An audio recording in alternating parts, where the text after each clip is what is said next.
Auditeur, auditrice, tu t'apprêtes à écouter la saison 2 de Hector ou les chroniques d'un astronaute.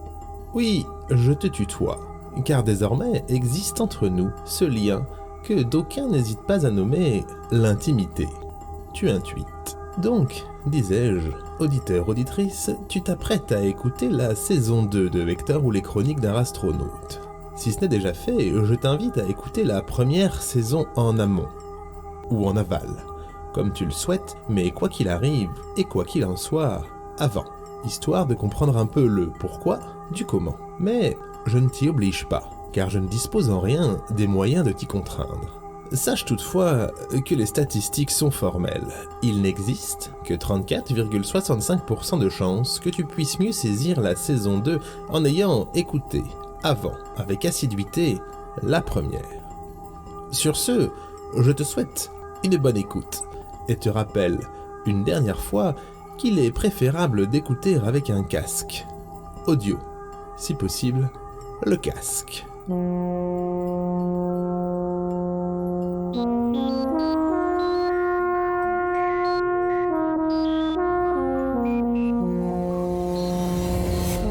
Hector, ou les chroniques d'un astronaute. Saison 2. Haute-Mare à la sauce glibiche. Épisode 1er, une tronche hasardeuse dans une tranche de hasard.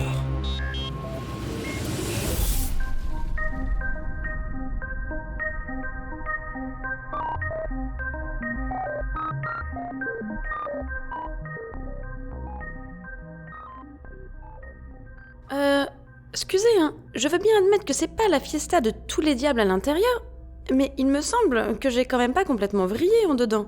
Et là, il se trouve que je ne comprends pas un broc de ce que vous me racontez. Bah, juste comme un cheveu, c'est mon blaze. C'est ça que je vous appelle depuis une tranche d'égout. Je m'appelle comme un cheveu sur la soupe, c'est quand même pas compliqué, c'est... Ah, ok. Ben, c'est pas courant, quoi. Ah ça, c'est un autre problème, hein. En tout cas, ce qu'on peut affirmer, de mon point de vision oculaire, c'est que vous avez de super gants. Et allez, si vous le dites. Après, j'aimerais quand même bien qu'on me lâche la grappe avec ces gants. Et puis, il y a autre chose aussi. Ouais, bon, parlez-toi pas, ça allait dire que je ressemble à rien, c'est ça? Alors, oui. Enfin non. Disons à rien et à tout à la fois, plutôt. Bah voilà, oui, c'est tout à fait ça. C'est la bonne définition que vous bazardez là. Un physico comme qui dirait... hasardeux. Enfin, qu'on pourrait dire... Et pas dire, hein. Ok, chacun son physique, Moi, je ne juge pas, vous savez. Et puis vous me direz, je suis bien une rate, moi, Non, ce qui me questionne, c'est comment ça se fait que vous apparaissiez là, devant moi, dans ce qu'on pourrait tout à fait appeler le moment le moins opportun de mon existence pour le faire. Ah bah vous savez les moments pour moi, à qui du quand, à où du qui, du quoi du comment, avec ou sans sucre, non merci j'ai déjà un abonnement, tout ça, et puis hop, on s'en figure une raison qui reste dans les annales si je peux me permettre. Non, c'est pas le momento qui compte, c'est le pourquoi donc, voilà, c'est ça qui compte, le pourquoi. Dites, ce sont des difficultés grammaticales qui vous animent, ou des velléités philosophiques ? Ni l'une ni la tierce, la petite rate, c'est de la véhémence de survivance, rien de plus, rien de moins. Tout comme l'inverse, enfin, rien d'autre quoi, du moins, normalement. Si je suis là, c'est parce que ça me chauffe le derrière qui est pas devant. Et puis comme un œuf à la coque, enfin si elle voit ce que je veux dire. Et le bon vieux comme un cheveu sur la soupe, lui, ce qu'il sait pas se faire, c'est se protéger le popotin comme pas 4, ni 2 d'ailleurs. Alors il vient quémander de l'aide. Vous protégez le derrière ? Ah, c'est pas banal ça ? Déjà, il est où votre derrière ? Parce que ça change tout le temps. Et puis quoi encore ? Vous protégez le derrière, j'ai d'autres chats à fouetter, moi. Enfin, façon de parler. Je dois sauver l'univers. Et on ne peut pas dire que je sois sur la bonne voie d'ailleurs. Parce que pour le moment, si je fais les comptes, il me reste plus grand chose pour le sauver l'univers. Plus de vaisseaux, plus de collègues, même si ça me fait mal de l'appeler comme ça. Et puis accessoirement, je viens aussi de croiser le terrible Prashtoon. Autant vous dire qu'il a pas grand chose à craindre, le futur dictateur. Du moins pas grand chose d'une rate qui erre dans l'espace intergalactique. Sans combinaison, complètement à poil, je dirais. Et je dirais même plus, entouré d'un filtre d'impalpabilité qui est pas à la portée du premier rigoletto venu. Si ça sent pas le patafion Sister Act à plein mandrin que je me transforme en culbuto. Parce que vous le connaissez aussi ? Le patafion ? Elle me demande si je connais pas le contrôleur et réparateur du réel. Oh, ben elle est bien mignonnette comme toute la petite rate. Hey, bien sûr que je le connais. C'est pas un hasard si le vieux comme un cheveu sur la soupe se trouve là. Oh, personne. Enfin, si c'est du hasard, mais pas que. Laissez-moi deviner. Un hasard quantique? Tenizio. Pour la moitié d'une souplette, la petite dragonda de l'espace. Purée! Faut vous suivre, hein. Et là, je m'adresse surtout à moi-même. Enfin bref. Alors, au final, et pour être clair, vous... Pardonnez l'expression, hein. Mais vous êtes quoi? Ben, tu viens d'annoncer, hey, le hasard. Je suis le hasardo. C'est moi, en chair et en os. Et en tout un tas de trucs qui changent tout le temps aussi, quoi. Et si je suis là, c'est parce que ton terrible Prashtoon, il est du genre à préférer me voir au fond de la valoche. Et c'est là que toi tu fais ton officine, parce que c'est toi qui me protège. Ah, ok. Donc y a plus de pression pour personne. On lâche les chevaux, tout le monde sait passer le mot, c'est ça? On mise tout sur la petite rate, et puis advienne que pourra tant qu'elle se sort les griffes pour faire le taf, c'est ça? Hector, si t'allais te dézinguer le poil pour sauver l'univers, hein? Et tant qu'à faire, te voilà pas que faut que tu protèges le hasard aussi? Non mais c'est fou, ça. Je me tape l'univers à sauver, le hasard à protéger. Mais quoi d'autre encore, hein? Dans 15 secondes, je découvre qu'il me faut apprendre à la théorie du chaos comment respecter la répartition des masses dans l'univers. C'est ça? Non, pas besoin de ça. Déjà parce que c'est pas possible. Puis aussi parce qu'on fait pas le rigoletto avec ça. Parce que le chaos... Ça c'est moi qui gère. C'est pas que j'ai pas d'humour, hein. C'est pas le moment. Il y a des moments pour ça. Attendez. Là par exemple. On peut faire la blague. Et puis là on peut plus. Là si. Là non. Là si. Ah. Et puis là plus. Mais à quoi ça rime, tout ça? À rien. Ça rime à rien, petite rate. C'est ça. C'est le hasard. Le chaos. Le truc qu'on comprend pas. C'est ce qui pointe le bout de son museau et qui fait qu'une petite rate vient boulotter un pépin de clémentine à la place d'une graine de blé. C'est le pop qui te fait croiser deux réalités. C'est le pile qui tombe surface. C'est le coup de bol et le coup de pas de bol. Capiche, comprendo? C'est le hasard. C'est moi. C'est ce qui fait que des fois c'est prédictible et des fois non. Et puis qu'aussi des fois c'est pas prédictible mais qu'en fait si. Et puis des fois c'est l'inverse aussi. Et c'est là où j'excelle. Sauf pour les maths. C'est pas du hasard, les maths. Enfin, il me semble... Elle est bonito celle-là. Et 4.456 puissance 3,33 divisé par 1/12, ça fait combien? Hein? Alors, combien? Alors là, comme ça, j'en ai aucune idée. Ah bah vas-y, dis-moi un truco comme ça quoi. Ce qui te passe entre les deux oreilles. 16 208. Là, tu vois bien, y a rien qui corresponde entre ton résultat et mon résultat. C'est QFT, le hasard. La preuve par le sport comme on dit. Ou l'effort, ou l'éclore.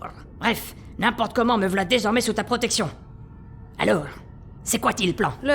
Le plan? Mais... Oh, vous! J'ai comme l'impression que vous êtes en train de me filer un mauvais ponton. Je le connais, ce regard-là. C'est le regard de qui a plus que du vide en dedans. Plus que du froid. Ça, c'est le regard qui a plus d'espoir. Je me trompe pas.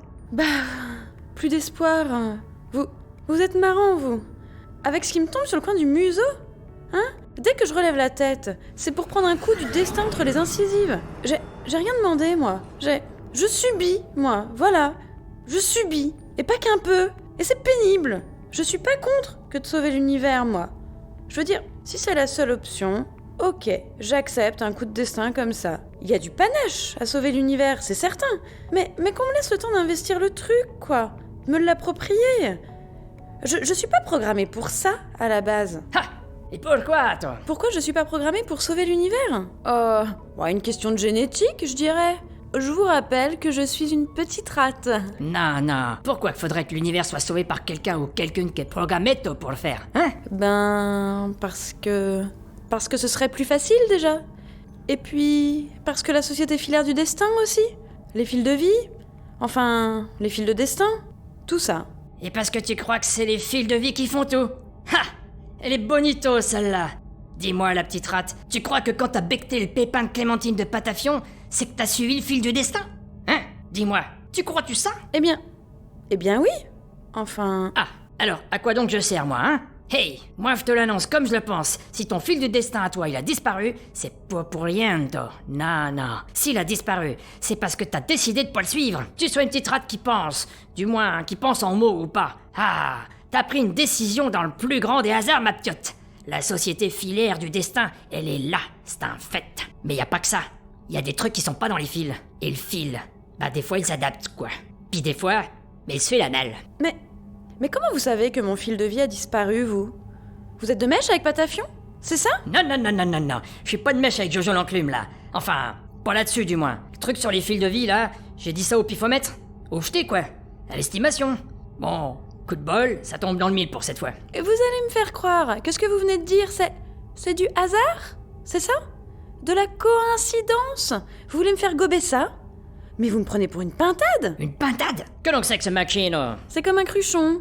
La céramique en moins. Ah, je savais pas que ça volait les cruchons. On en apprend d'autres tous les jours, hein? Mais je croyais que vous ne saviez pas ce que c'était qu'une pintade. Ben non, c'est vous qui venez de me dire que c'était comme un cruchon. Elle est marrante, la petite rate. Rigoletto, rigoletto, hein? Ha ha. Bon, n'importe comment. Si on en revient à l'affaire qui vous occupe, le gros, le vrai, le concret, comme qui dirait l'autre, les fils de vie décident pas de tout. Enfin, pas toujours. Par contre, hein, c'est vrai qu'en général, ça devient vite le bordel dès qu'on le suit plus. Elle voit ce que je veux dire, hein? Y a plus de backup, comme on dit. Oui, ben je le sais bien, ça. J'ai le droit à une formation, je vous ferai dire. Ah voilà, donc l'astérisque qu'elle peut ajouter à sa formation, la petite rate, c'est que quand on veut, on peut changer son fil de vie. Pas plus compliqué, que ça. Bon, par contre, c'est sûr, on en chie des rondes serpettes, hein? Ah, qu'est-ce que vous voulez? C'est pas moi qui fais les règles. Puis de toute façon, ce qui vous tracasse la couenne ou une quelconque partie de votre mammifère d'anatomie, c'est autre chose, là. Ouais, comme je le disais précédemment, en ce moment, il y a plus grave. Bah tiens, qu'est-ce qu'il pourrait y avoir de plus grave que de devoir sauver l'univers sans fil de vie, tout en assurant avec ça la protection pardonnez l'expression, d'une espèce de type qui n'est ni plus ni moins que la personnification même du hasard, hein? Je préférerais, si ça vous fait rien, que vous me blasiez comme de quoi... Comme un cheveu. Comme un cheveu sur la soupe, por favor. Et quant à répondre à la question qui vous occupe le cibolo, ben ouais. Pour sûr qu'il y a plus grave que de devoir sauver l'univers et moi avec. Et sans fil de vie. Du moins, en l'instant. Pour sûr qu'il y a plus gravito. Eh ben je serais bien curieuse de savoir quoi. Bah, c'est que si vous étiez pas aussi prise dans la colère et la mélancolie plus. En bref, si vous acceptiez 2 secondes que ouais, vous avez pas de bol, vous auriez remarqué que tristesse, son canasson de dépression, ils ont pas manqué de vous envoyer valdinguer aux 4 coins de l'ailleurs, quoi. Du regard, Hector balaya son alentour. Son alentour et pas ses alentours. Car oui, ce regard ne tomba sur rien. Rien que le vide spatial, le vide stellaire. L'absence de, globalement, tout. Absolument tout. Ok, y a pas grand-chose, c'est vrai. Et alors? Et il y eut le déclic, une prise de conscience, encore une. Effectivement, il y avait là primauté d'importance de la locution de lieu ou sur tout le reste. Absolument tout le reste. Mais, attendez là. Ça va pas du tout, ça. Mais si on est dans l'espace, je n'ai pas d'air. Ah bah ouais, c'est ce que je disais. Et impalpable ou non, pas d'air, pas de costume, pas de scaphandre. Mais t'as vu que ça va pas être facilito de continuer là, hein? Enfin, du moins de continuer à vivre. À moins que j'ai pas tout pigé sur la physiologie d'un être impalpable. Et bien évidemment, c'est parce qu'elle venait de le remarquer que, soudain, l'air manqua à la petite rate. Bon, pas un manquement net, pas tout de suite, mais un début de manquement, disons. Un ment. Voilà, pas un manquement total, pas encore. Juste de quoi lui laisser le temps de souffloter entre 2 aspirations de vide. Il me faut de l'air. Il me faut de... Ah, bah je me disais trop bien que vous fallait de l'air. J'ai rien dit au début parce que je voulais pas vous alarmer, hein. Mais maintenant que vous l'avez compris, c'est plus la même limonade, pour sûr. Alors moi, je veux bien faire quelque chose. Mais vous savez, moi je fonctionne à l'à peu près, hein. Au coup de bol, et au coup de pas de bol des fois. Le hasard, quoi. Je vais pas vous la refaire depuis le commencement. Alors c'est pas que je veux pas vous filer un coup de pouce. Enfin, de patte, disons. Rapport à votre physionomie, hein, j'entends. Bref, ce que je veux pas, c'est que vous m'en vouliez par la suite. Comprendo? Oui, je comprends. Ah, chouetto! Bon, puis rappelez-vous aussi que moi j'hésite pas à vous filer un coup de paluche, hein? Rapport au fait qu'on veut me zigouiller le clairon comme un vulgaire maillot de clapouille. Oh, bah vous êtes toutes bleues là! Allez, trêve de blablablardage. Et hop!